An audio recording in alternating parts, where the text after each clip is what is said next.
වහින වෙලාවට අහන්න ආසම සද්දයක් තමයි මම ගෙම්බන් කෑ ගහන සද්දය, වැහිලි හිනියන් කෑ ගහන සද්දය, ඒ වගේම තමයි චූටි චූටි සත්තු කුරුල්ලන් කෑ ගහන සද්දය ඇහෙද්දි ඇත්තටම පොඩි කාලේ නම් ඒ සද්දෙට හරිම ආස කළා. පොඩි කාලේ මම නිදාගෙන ඉඳි හොඳටම වහින දවස්වලට මට ඒ ගෙම්බන් කෑ ගහන සද්දෙට ඒ වගේම එක එක සත්තු කෑ ගහන සද්දෙට මට හිතුනේ මාව අරන් යන්න හොරු වෙනවා වගේ රැට කියන එක. ඒත් ඇත්තටම ලොකු වුණාට පස්සේ නම් ඒ සද්දය කොයිතරම්නම් ස්වභාව ධර්මයෙන් ලස්සනට නිර්මාණය කරලා තියෙනවද කියන හැඟීම ඇත්තට මේක කියලා නිම කරන්න බෑ. ඒ තමයි මම ආසම හෝරාව. ඒ වෙලාවට ලෝකෙම මන්දගාමී වෙලා වගේ කලබල, සතුට, දුක හැම දෙයක්ම ටික වෙලාවකට නිශ්ශබ්ද වෙනවා වගේ.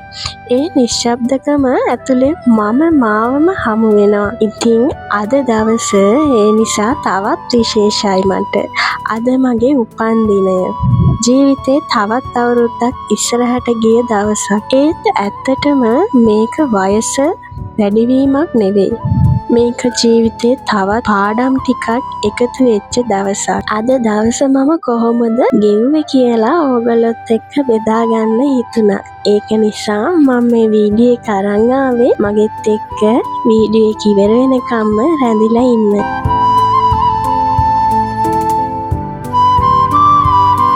වැස්ස ටිකක් අඩු වුණා. ඒත් අහසේ තවමත් එත පාරක් තියෙනවා. අපි දෙන්න තීරණය කළා අද මගේ උපන්දිනේ දවසේ කැලණි පන්සලට යන්න. මට දුකක් දැනුණු දවසකටත් මම සතුටක් තියෙන දවසකටත් මම යන්නේ එතනට. ඒ තැනට ගිහින් පිරිත් ටිකක් කියලා හිතේ බර ටිකක් හෙමින් නිදහස් කරගත්තට පස්සේ මනස සැහැල්ලු කරගෙන ආපහු මම ගෙදරට එනවා. අද දවස සතුටු දවසක් වුණත් අමුතුම හැඟීමක් හිත ඇතුලේ තිබුණා. කියන්න බැරි බයක්. හේතුවක් නැතිව හිතට ඇවිත් හිටපු සිතුවිල්ලක් වගේ.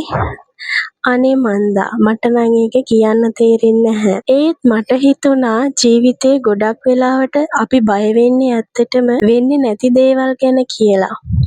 ඒ නිසා මම තීරණය කළා ඒ සිතුවිලි ටිකට බලය දෙන්නේ නැතුව මේ මොහොත විතරක් ජීවත් වෙන්න. පාළුව මකනා කවියක්සේ හැසේවිනම් මේ ලැබුණු ජීවිතේට, මේ හුස්මට, මේ හැම දෙයකටම මම පින් දුන්නා මගේ අම්මටයි තාත්තටයි දෙවියන්ට සත්‍යයෙන් සුවපත්.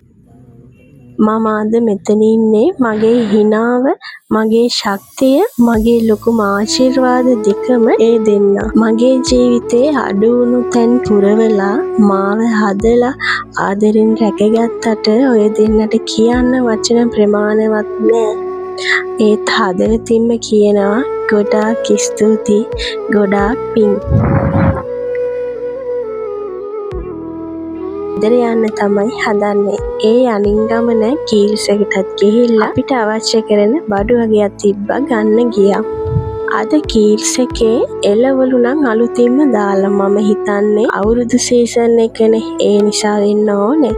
ඉතින් මම එළවලු ටිකකුත් ගත්තා.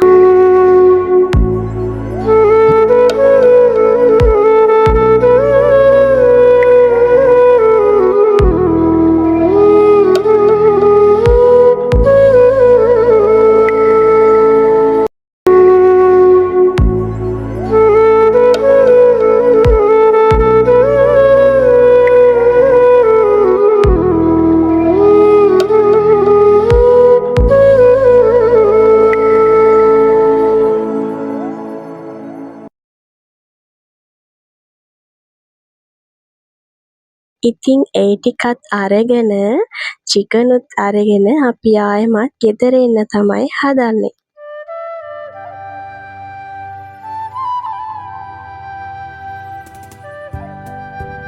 රෑ දිගොඩ හරියම මං චිකන් එක හදාගත්තා. මොකද අපි ඉන්නේ බෝඩින් එකනේ. අපිට ෆ්‍රිජ් එකක් නැති නිසා මේ චිකන් සවුත් වෙනවනේ. ඒක නිසා මං රෑම මේ චිකන් කරි එක හදාගත්තා. ඉතින් බලන්නකෝ මම කොහොමද චිකන් එක හදාගත්තේ කියලා. මම මස් මාළු යද්දී හදාගන්න වෙනමම 3-5 රෙසිපි එකක් තියෙනවා. ඒක තමයි ඉස්සෙල්ලාම මිරිස් කුඩු 3-5 බැදගෙන ඉවර වෙලා ඒකට කරාමුණටි, කරඳ මුංගු, කුරුඳු, ලුණු ටිකක්, සුදු ලුණු, ඒ වගේම ඉඟුරු කෑල්ලක් දාලා හොඳට තලා ගන්න ඕනේ. මේ තමයි හොඳින් අමරගත්ත පේස්ට් එක. ඉතින් මේක නම් අපේ අම්මා ගලේ තමයි මිරිස් ගලේ තමයි අමරන්නේ. මට ඉතින් එහෙම නැති නිසා මම වංගෙඩියට දාලා වතුර ටිකක් එකතු කරලා කොටා ගත්තා. ඉතින් මේක මස් මාළු යද්දී දාන්නකො හරිම රසයි. ඒ වගේම සැරයි. මම ආසයි ටිකක් සැරට කන්න. ඒක නිසා මම අද චිකන් කරි එක සැරට තමයි හදාගත්තේ. අපි සාමාන්‍ය චිකන් උයන්දී රෑට තමයි උයන්නේ. එතකොට අපිට උදේටත් ගන්න පුළුවන්නේ.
ඉතින් මම චිකන් එක ඉදෙන අතරතුර මම මගේ කුස්සියේ තිබුණ වලන් ටිකක් තිබ්බා. මම ඒ ටික සෝදගෙන ඒ ටික අස් කරගන්න තමයි හදන්නේ.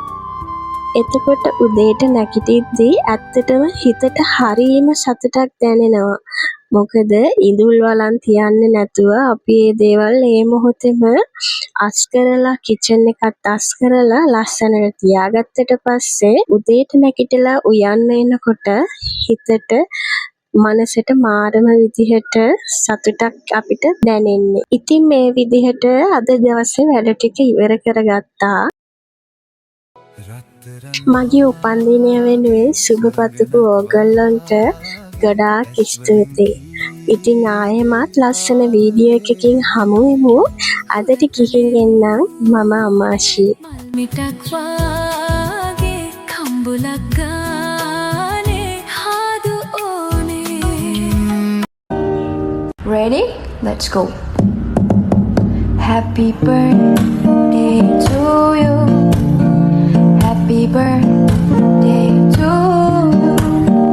Happy birthday, happy birthday, happy birthday.